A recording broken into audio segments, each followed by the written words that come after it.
The secret of Bethany. Why Jesus and Mary Magdalene withdrew from the others in secret, before the world turned them into symbols, before their words were carved in stone and their lives became dogma. They were simply two people who had learned to see what others could not. There was no obvious holiness in those encounters.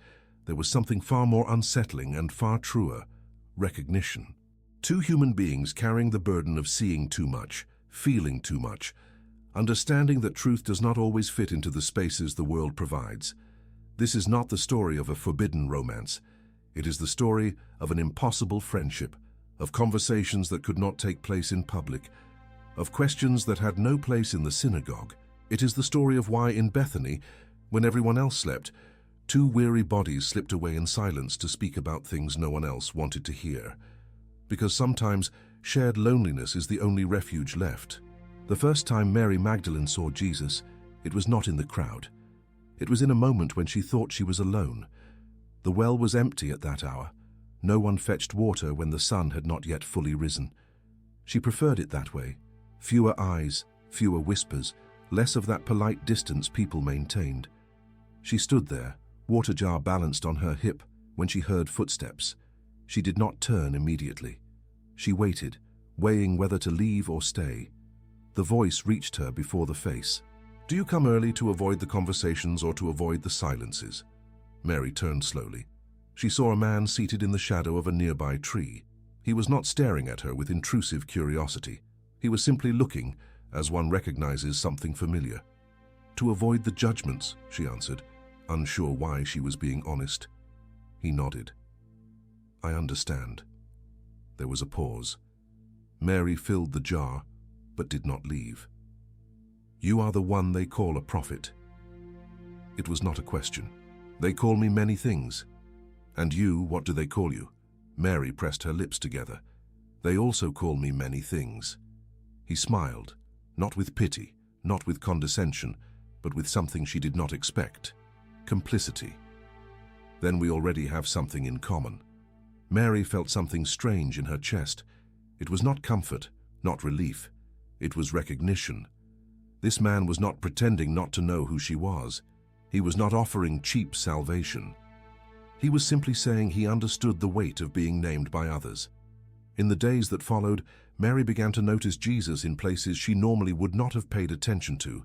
He did not seek her out, made no obvious gestures, yet he was there. In the square, listening to an old man tell stories no one else heard. In the synagogue, not at the center, but at the edge, observing more than participating. And there was something in his gaze that she recognized, the exhaustion of someone who cannot stop seeing.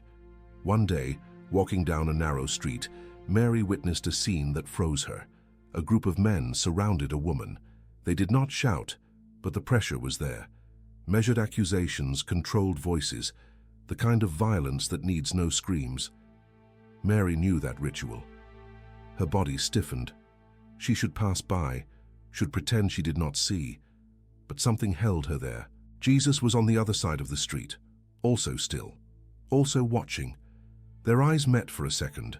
No verbal agreement, no signal, yet Mary understood. He too could not look away. Jesus approached the group slowly. Mary stayed where she was, but alert. What would he say? What could possibly be said to change it? Jesus did not speak at once.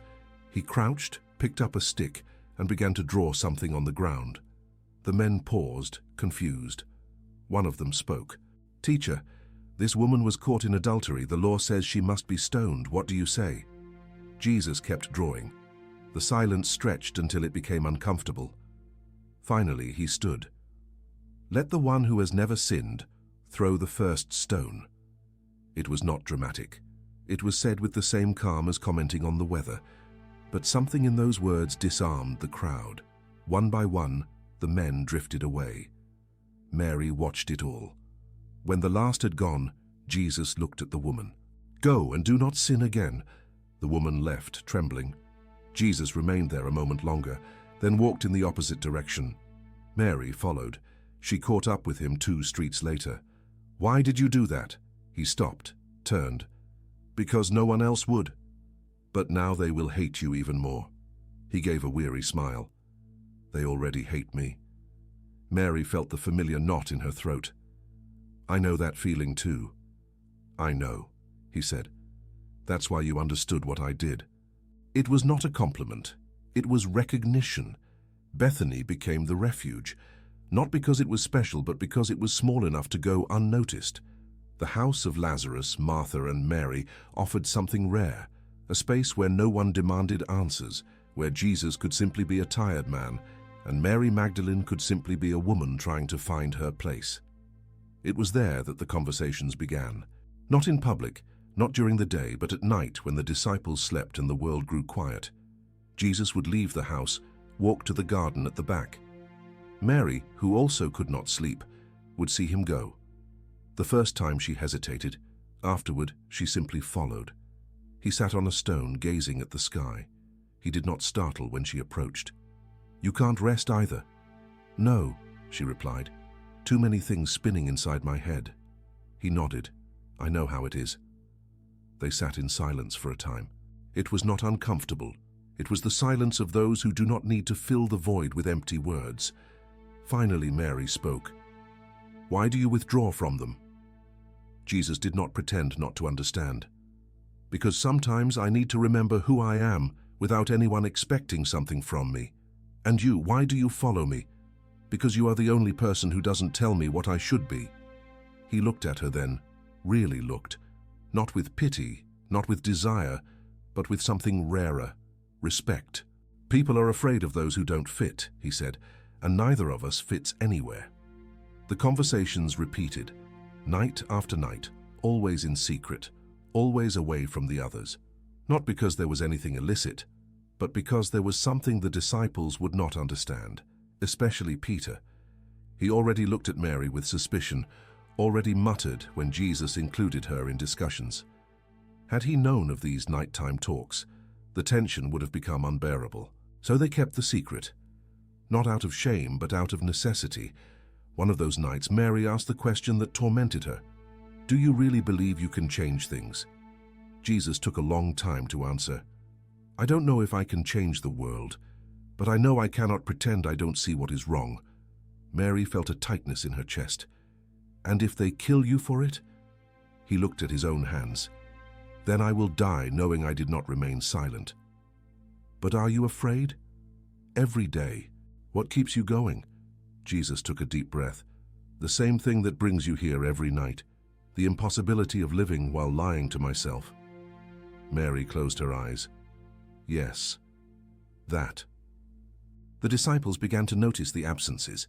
Peter was the first to ask, "Master, where do you go when everyone is asleep?" Jesus did not lie, but he did not explain either. "I walk. I need silence." "And she goes with you?" Peter's voice carried barely disguised accusation. "Sometimes." "Why?" Peter hesitated, choosing his words. "People will talk." "Let them talk," Jesus replied. "I am doing nothing wrong." Peter lowered his eyes. "I didn't say you were, but appearances matter." Jesus felt a wave of weariness. More than the truth? In this world, sometimes yes. Jesus did not respond. He knew Peter was right, but he also knew that yielding would be the beginning of something worse, living according to the fear of what others might think. That night when Mary appeared in the garden, Jesus was visibly troubled. "What happened?" "Peter thinks we should stop this." Mary felt the blow, but was not surprised. "And you, what do you think?" "I think if I stop talking to the only person who understands me, I will lose myself completely." "Then we don't stop." "But it will become more difficult." Mary smiled, a sad smile. It was already difficult from the beginning. The following weeks were tense. The disciples, especially Peter, watched with growing suspicion. Martha, Mary of Bethany's sister, noticed and tried to intervene gently. "You two need to be careful." "We are doing nothing wrong," Mary Magdalene said. "I know, but the world doesn't see it that way." "The world never sees anything as it is," she replied, with more bitterness than intended. Martha touched her arm. "I'm just saying, you could get hurt." "We are already hurt," Mary said. "That's why we need these conversations." On one particularly cold night, Jesus and Mary sat closer than usual, not out of romance, but out of the human need for warmth. "Have you ever regretted it?" Mary asked. "Regretted what?" "Starting all this, leaving the carpentry, accepting this path." Jesus was silent for a long time. "I don't regret beginning, but I am afraid of how it will end." Mary nodded. "Me too." "What are you afraid of?" "Of him." "Of what?" "Of everything. I am being reduced to a story people tell to feel better about themselves, of no one remembering that I was afraid, that I doubted, that I needed moments like this to keep from falling apart." Jesus looked at her with intensity. "Then you understand me better than any of them." "Yes," she said, "and you understand me better than anyone ever has." The last night in Bethany was different. Jesus knew Jerusalem was near. He knew what awaited him. Mary knew too, though neither said it aloud. They sat in their usual place. The silence was heavier. Finally Mary spoke. "You're really going?" "I have to." Even knowing. Especially knowing. Mary felt tears but did not let them fall. "Why can't I go with you?" "You will, just not the way you would like. They will be there. The disciples." "Yes, and I will be alone again." Jesus took her hand, not romantically but as one holds a friend before a long parting. "You were never alone, Mary. You were only surrounded by people who could not see you. And now? Now you know it is possible to be seen, and no one can take that from you." Mary squeezed his hand. "I will lose you. Perhaps my body, but not this. Not what we built here. These conversations, this recognition. This does not die." The next day, Jesus left for Jerusalem. Mary Magdalene followed from a distance, as she would until the end. The disciples never fully understood the connection between them. Peter especially would carry suspicion until his final days. But Mary knew the truth. They both knew. Those nights in Bethany were not about forbidden love or secret teachings. They were about two souls bearing the unbearable weight of seeing the world as it truly is. And in that shared weight, in that divided loneliness, they found something more precious than acceptance. They found understanding. When they crucified Jesus, Mary was there. Not because she was brave, but because she could not be anywhere else. And when everyone fled, when fear overcame the disciples' faith, she remained, because she knew something they did not. She knew that witnessing the pain of someone you love, even when you cannot stop it, is the deepest form of love. The secret of Bethany was never fully revealed. The Gospels recorded fragments but lost the essence. For how do you explain that two human beings needed to withdraw in secret, not to sin, but to remain sane? How do you say that the only heresy they committed was being completely honest with each other? How do you confess that sometimes the most sacred thing we can do is find someone who sees us without disguise and simply say, "I am afraid too. I don't know either. I am tired of pretending too." That was the secret. Not a romance, not a hidden teaching. Just two people reminding each other that being human, completely human, is also sacred.